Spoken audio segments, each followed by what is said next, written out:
Assalamualaikum warahmatullahi wabarakatuh. Sudah perkenalkan, nama saya David Muhammad William Wahyu Priyatno dengan NIM G0025128 dari kelompok B8, dan pada hari ini saya akan menjelaskan untuk laporan anatomi di blok 2.3 di blok sistem neuroendokrin dan indera. Oke, kita langsung saja ke laporan yang pertama. Laporan pertama, Pak Hajo, seorang pria berusia 68 tahun, ke dokter dengan keluhan gerakan tubuh yang makin lambat, kaku, dan tangannya sering bergetar sendiri saat sedang santai. Dokter mendiagnosis Pak Harjo menderita penyakit Parkinson. Nah, kemudian pertanyaannya yang pertama, penyakit Parkinson berkaitan erat dengan kerusakan pada substansia nigra. Jelaskan letak anatomis dari substansia nigra. Oke, kita langsung saja ke yang pertama ya. Oke, ini adalah substansia nigra. Substansia nigra ini lokasinya itu ada di pedunculus cerebri, itu ada di mesencephalon. Nah, ini bentuknya pedunculus cerebri yang ada di mesencephalon itu. Kemudian selain ada substansia nigra di pedunculus cerebri ini, pertama ada crus cerebri. Nah, crus cerebri ini isinya serabut-serabut penghubung gitu. Kemudian ada juga tegmentum mesencephaly ini yang berwarna merah. Ini adalah nukleus rubber, itu yang berwarna merah karena banyak mengandung verum. Kemudian ini ada tectum mesencephaly yang di bawah sini. Di bawah sini. Kemudian yang ada tengah ini, yang lubang ini adalah aqueductus mesencephaly. Aqueductus mesencephaly ini fungsinya adalah untuk menghubungkan ventricle tertius dan ventricle quartus ya.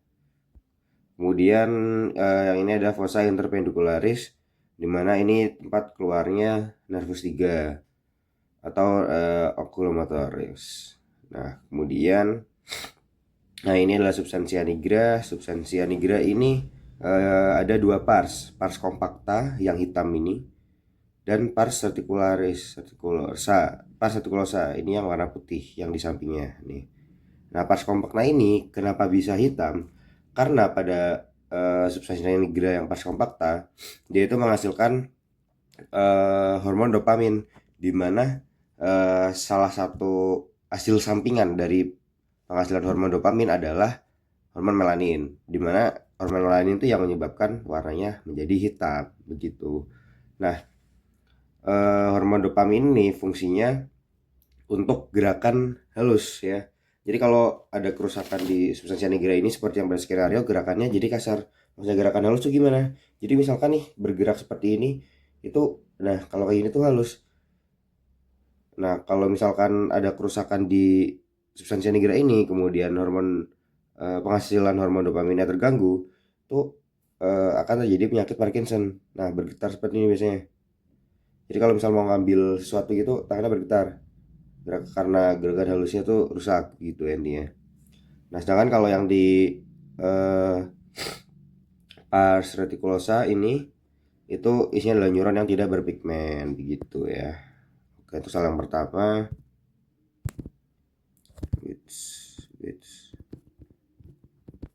Nah, kemudian yang soal kedua, substansi nigra adalah bagian dari sistem ganglia basalis. Jelaskan struktur anatomi apa saja menyusun ganglia basalis. Oke. Inilah ganglia basalis. Oke, ini jadi ganglia basalis terletak di cerebrum. Oke, penyusunnya apa aja? Jadi ganglia basalis ini disusun pertama sama nukleus caudatus. Nah, ini adalah kaput nukleus caudatus. Kemudian di sini ada namanya putamen ya. Ini putamen.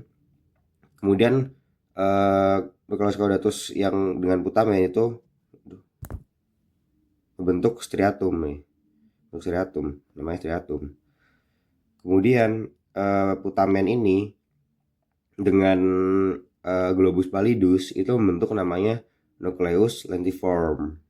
Nah, nucleus lentiform ini dengan kaput nukleus caudatus dibatasi oleh crus anterius. Kemudian nucleus lentiform ini dari sini ada talamus. Talamus ini yang berfungsi sebagai relay station ya di otak cerebrum. Kemudian antara talamus dan nukleus lentiform ini dibatasi oleh namanya crus posterior.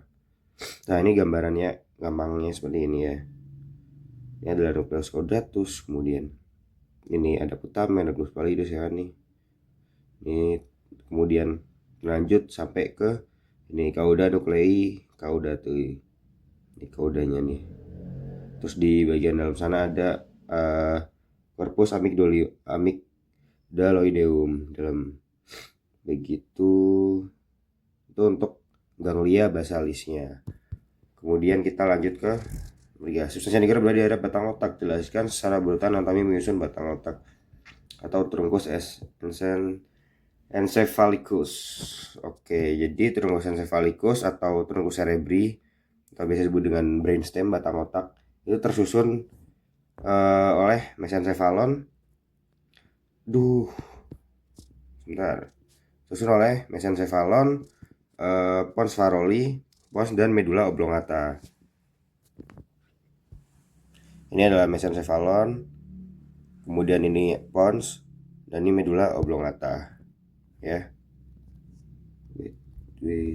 Nah, mesencephalon ini tersusun tadi yang sudah jelaskan sebelumnya, itu ada pedunculus cerebri di dalamnya. Cuman tadi juga ada aqueductus mesencephali dan tectum mesencephali yang tadi sudah disampaikan sebelumnya.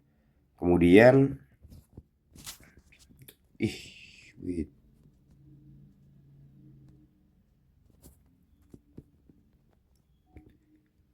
kemudian mesencephalon, kemudian ada pons faroli, ini pons.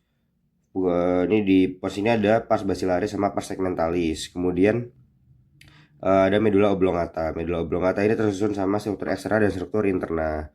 Untuk lebih rinci nanti akan jelaskan di nomor berikutnya begitu. Baik, selanjutnya untuk yang lanjut ke laporan kedua. Pak Joko, seorang pria berusia 60 tahun, tiba-tiba mengalami pusing berputar atau vertigo yang sangat hebat, penglihatan diplopia, dan kesulitan menelan saat sedang makan. Dia juga merasakan separuh badan kirinya mendadak lemas. Keluarga segera membawa ke IGD, kemudian akhirnya dokter mendiagnosis Pak Joko mengalami stroke batang otak. Wah, ini kayaknya karena terlalu banyak open house nih guys. Oke. Kemudian pertanyaannya, yang pertama, jelaskan sistem vaskularisasi sirkulus arteriosus Willisi. Oke, pusing. Oke, jadi untuk sirkulus arteriosus Willisi, jadi ini merupakan kumpulan arteri yang berada di mulai dari medula oblongata, kemudian ke pons hingga ke mesencephalon, akhirnya ke lanjut hingga ke atas ke cerebrum. Nah, jadi sirkulus arterius Willisi ini dimulai dari arteri vertebralis. Ini arteri vertebralis, ya kan. Kemudian lanjut ke arteri basilaris, di mana arteri basilaris ini melewati sulcus basilaris yang ada di pons yang tadi ya. Kemudian dari arteri basilaris bercabang jadi arteri cerebri posterior, ada dua kanan dan kiri. Kemudian dari arteri cerebri posterior lanjut ke arteri communicating posterior. Arteri communicating posterior berlanjut ke lagi ke arteri cerebri media dan carotis interna. Ini ada bercabangan nih. Kalau ini ke carotis interna dan ini ke cerebral media. Kemudian ke atas lagi ini ke arteri cerebri anterior. Cerebri anterior nanti akan terus, dan di sini ada arteri communicans anterior begitu ya. Jadi ini untuk sistem sirkulus arteriosus Willisi begitu. Kemudian yang kedua, anatomi 3 bagian utama penyusunan struktur anatomi batang otak. Mesencephalon, pons, medula oblongata. Oke. Nah, ini. Jadi ini untuk tampak anterior dan ini posterolateralnya. Sebentar. Nah, di anterior untuk mesencephalon itu tadi seperti yang tadi sudah dijelaskan di awal itu ya, di dalamnya tuh ada pedunculus cerebri dalam yang tadi sudah dijelaskan sebelumnya. Terus ini tampak anteriornya, dan tadi ini tampak tempat keluarnya nervus 3 ya, di sini pola motor nih kelihatan. Kemudian dari posterior, tampak posterior di belakangnya pedunculus cerebri ini ada namanya kolikuli, ada kolikuli superior, ada inferior. Kalau kolikuli superior fungsinya untuk ada jaras visual, sedangkan kalau yang inferior itu untuk auditory, untuk jaras pendengaran gitu ya. Oke, kemudian untuk pons. Nah, untuk pons sendiri ini juga untuk tempat keluar beberapa nervus cranialis yang nanti akan jelaskan di nomor berikutnya. Nah, di pons ini tampak depan atau tampak anterior itu ada di sini ada sulcus basilaris yang tempat lewatnya tadi arteri basilaris di sini. Kemudian di sini ada tempat keluar nervus 5, kemudian 6, 7 dan 8 di pons ini. Oke, kemudian ini untuk tampak posteriornya dari bagian pons ini. Jadi di mesencephalon, pons dan medula oblongata itu adalah tempat keluarnya nervus cranialis begitu ya. Oke, ini kemudian untuk yang medula oblongata. Nah, di medula oblongata ini ada tuberculum gracilis, ada fasciculus gracilis dan fasciculus cuneatus nanti di bawahnya. Tuberculumnya, cuneatum dan gracilis, kemudian bawahnya fasciculus cuneatus dan fasciculus gracilis, di mana fasciculus cuneatus dan gracilis merupakan serabut sensoris yang nanti berlanjut ke medula spinalis. Untuk gracilis sendiri itu untuk saraf sensoris dari T6 ke bawah. Nah, sedangkan yang cuneatus dari T6 ke atas begitu ya. Nah, di sini tempat keluarnya nervus cranialis seperti yang tadi saya sampaikan juga. Di bagian anterior di medula oblongata tuh ini ada namanya piramis. Nah, dimana ini nanti bayut di bawahnya ada decussatio pyramidium, dimana ntar tempat persilangan serabut saraf di medula spinalis ya. Ini bersilangan di decussatio. Kemudian ini ada oliva juga di bagian lateralnya dari piramis begitu. Oke, mungkin itu. Sekarang lanjut ke nomor berikutnya.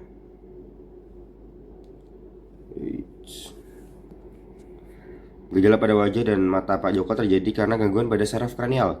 Batang otak adalah tempat beradanya sebagian besar nukleus saraf kranial. Jelaskan nervus cranialis apa saja dan sebutkan nomor, nama dan fungsi yang nukleusnya atau tempat keluarnya terletak di bagian pons.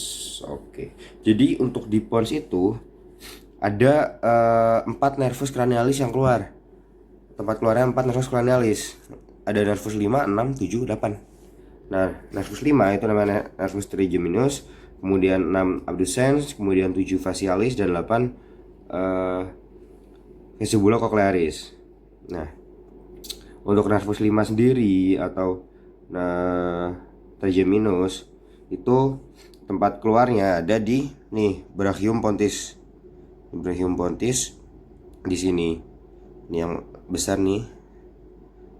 Kemudian untuk nervus 6 atau nervus abducens itu keluarnya ada di sulcus bulbopontinus. Ini sulcus bulbopontinus antara pons dan medula oblongata ini. Sini ada namanya sulcus bulbopontinus, tempat keluarnya nervus 6 atau abducens. Kemudian nervus 7. Nervus 7 ini keluarnya sama dengan nervus 8, ada di angulus cerebelopontinus. Ini bersebelahan antara tempat keluarnya nervus facialis dan vestibulocochlearis. Di sini di angulus cerebelopontinus.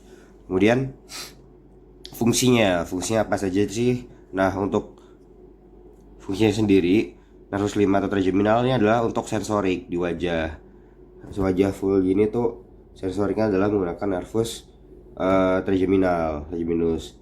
Nah, nervus 5 ini atau nervus trigeminus dibagi jadi 3. 51, 52, 53. Trigeminal 1, 2, 3. Yang satu ini adalah namanya ophthalmicus, kemudian yang 52 maxillaris, dan yang nervus 53 adalah mandibularis. Ini ada bagian lokasinya.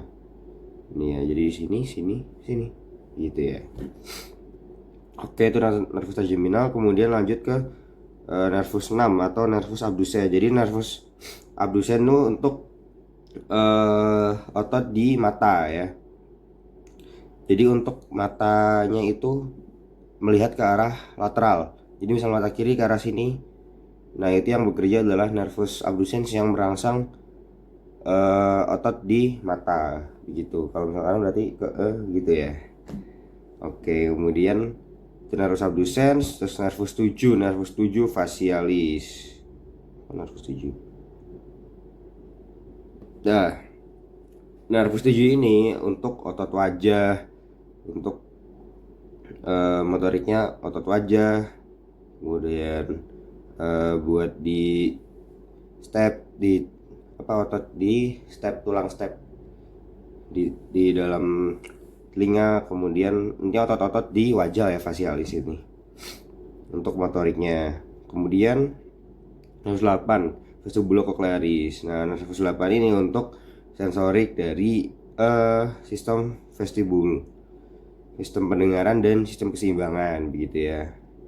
Kemudian nervus 9 udah 6, 7, 8. Oke, udah itu aja. Jadi nervus 5, 6, 7, 8 yang lewat pons. Ini untuk yang lain-lain gitu ya. Oke, mungkin itu saja yang bisa saya laporkan untuk laporan anatomi di blok ini. Kemudian kurangnya saya mohon maaf. Wassalamualaikum warahmatullahi wabarakatuh. Terima kasih.